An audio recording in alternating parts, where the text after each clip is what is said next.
velours. Un vent de fraîcheur qui décoiffe. Cube Radio.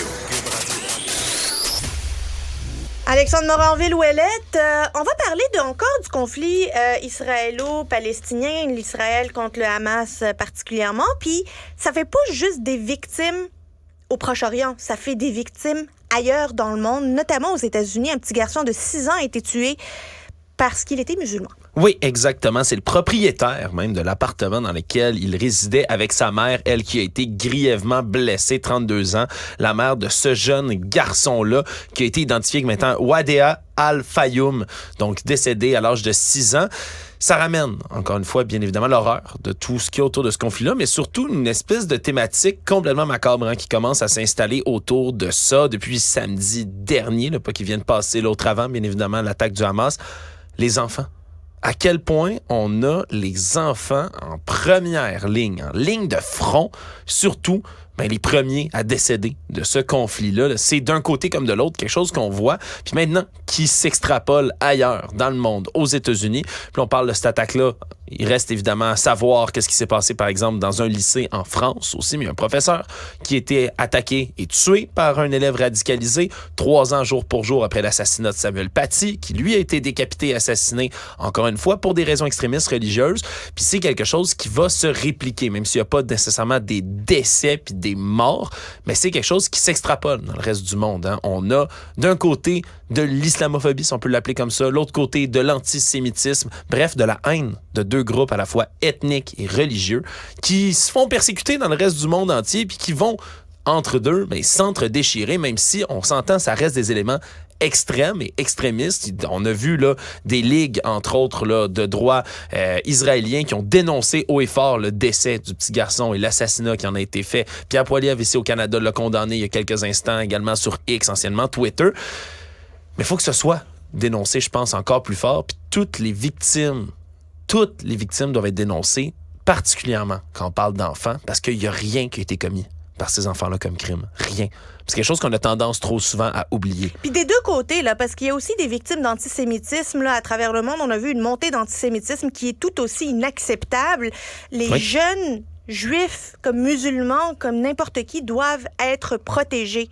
Oui, puis ils doivent l'être, puis même en dehors là, de tout ça, l'islamophobie existait avant, puis va exister après ce conflit-là, s'il y a un après, ce qu'on souhaite, bien évidemment. Même chose du côté de l'antisémitisme, c'est quelque chose qui existait et qui continue à être présent, là. En dehors aussi, puis c'est important de le rappeler, l'antisémitisme, la haine fondamentale des Juifs existe en dehors là, de ce que le Hamas, Absolument. de ce que le Hezbollah peuvent avoir. Faut la combattre. Les mouvements... toutes nos forces. Il faut combattre l'antisémitisme de toutes nos forces. Oui, puis c'est d'ailleurs quelque chose qui est en recrudescence dans les dernières années, puis je pense que ça vaut la peine d'en parler parce qu'il y a des gens qui se réjouissent dans certains groupes, dans certaines idéologies de ce qui se passe en ce moment. Les mouvements néo-nazis, on a tendance à reléguer ça au passé. Mais les mouvements néo-nazis ne se trouvent pas en Ukraine, par exemple, comme l'a dit le président Vladimir Poutine, même si ils existent. C'est des mouvements qui existent ici, au Canada.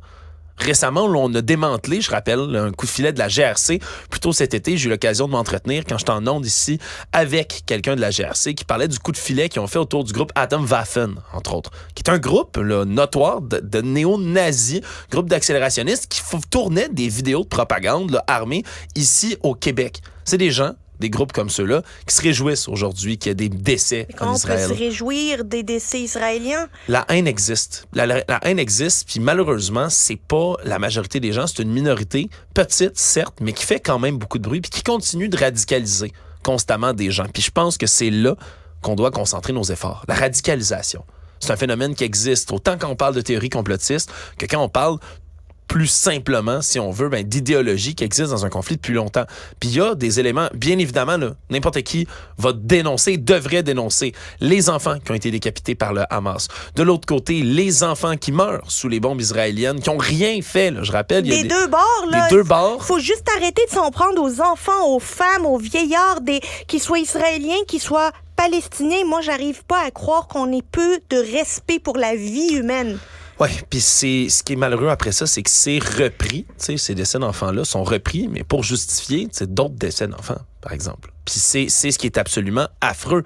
On sait ce que c'est, là, d'un côté comme de l'autre, de perdre des enfants, des innocents.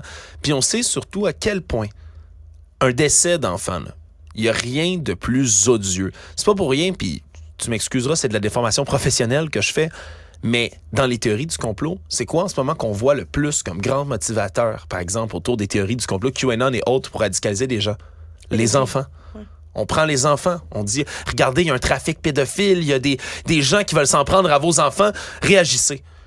Là, il y a vraiment des enfants là, qui décèdent. C'est comme devenu les enfants sont une arme de destruction massive. Ben, les enfants, c'est surtout maintenant le prétexte pour agir, pour devoir réagir. Mais puis évidemment que quand il y a des gens, des enfants qui décèdent, des innocents, puis les enfants vont toujours être des innocents, n'oubliez jamais ça. Il n'y a pas d'enfants coupables d'un crime. Non. Les enfants sont innocents, ils n'ont rien fait. Mais après ça, de les utiliser puis de réutiliser ces décès-là, par exemple, pour provoquer plus de décès d'un côté comme de l'autre, mais c'est un problème parce que c'est effectivement un motivateur qui accélère la haine. De voir des décès d'innocents et d'enfants de notre côté nous donne après ça des envies, mais évidemment, qui peuvent devenir jusqu'à être haineuses. Puis c'est ça le processus de radicalisation. Après ça, comment on l'arrête? Mais c'est sûr qu'il faut couper ce cycle-là. Le cycle de la haine, il est enclenché. Puis il va revenons à la sacralité de la vie. La sacralité de la vie, puis c'est ce qui fait que quand on a de l'interventionnisme en ce moment dans le conflit, il y a plein d'États qui regardent le conflit, qui restent là, mais surtout à date, tout ce qu'on entend, c'est oui, d'accord, il faut qu'Israël puisse se défendre. D'accord, il faut qu'Israël puisse se défendre. Mais là, il y a quelques instants, tu vois, l'Union européenne a décidé d'ouvrir un couloir aérien humanitaire vers Gaza. Puis j'espère que c'est quelque chose qui va être suivi par d'autres États. S'il y a un interventionnisme là, en ce moment, faut pas que ce soit celui d'un porte-avions, de bombes ou de missiles supplémentaires là-dessus. Il y en a déjà assez. Si on veut faire quelque chose, mettons des couloirs humanitaires. Soyons conséquents. Puis je suis heureux que du côté de l'Union européenne, on emboîte le pas parce que la présidente de la Commission, qui a annoncé ça il y a quelques instants, Ursula von der Leyen, elle, pendant le début du conflit, entre autres en Ukraine, mais qu'est-ce qu'elle avait dit? Elle avait dit que les attaques contre les installations civiles d'électricité, d'eau et de nourriture en Ukraine, c'est un crime de guerre. Là, qu'est-ce qu'on fait? On coupe la nourriture, les provisions, l'eau, l'aide humanitaire à la bande de Gaza, même s'il y a un conflit, puis le conflit va perdurer, puis on s'entend, là, on n'ira pas dissuader Israël d'aller de l'avant. Là. Je pense que cette fois-ci, ils ont décidé pas de se venger, mais de réagir très fort à l'attaque horrible à laquelle ils ont été confrontés. Horrible, dégueulasse, c'est tous les mots qui sont associés et qui sont synonymes de ça. Mais maintenant, si on peut aider, aidons avec de l'eau, de la nourriture, des médicaments, pas des bombes. Et de l'apaisement. Et de l'apaisement. De la paix. Pour les enfants. Pour les enfants, rappelons-nous. Alexandre Moranville-Ouellet, toujours un plaisir. Salut.